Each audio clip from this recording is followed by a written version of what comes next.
si štípet dřevo rukama, jo?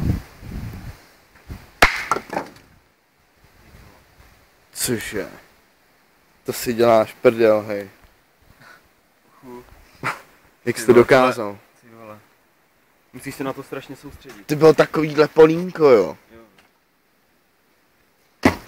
A zbylo z něj tohle? Ty vole, dal to docela zabrat. Ukaž ruce, jestli jsi... Ty vole, docela dobrý, víš co jenom. Musíš se zmrtě soustředit na to. Ale jako jde to. To není možný, hej.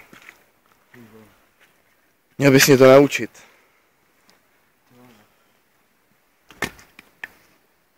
Ty vole. No? Tak to jo. To jsme pak měli ještě přeseknout to rukou strom v lese, ne? Ale to už je trochu těžší. Jo. Myslíš, že bys to dokázal? Ty vole, nevím.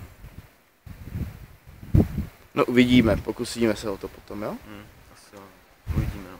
Tak jo.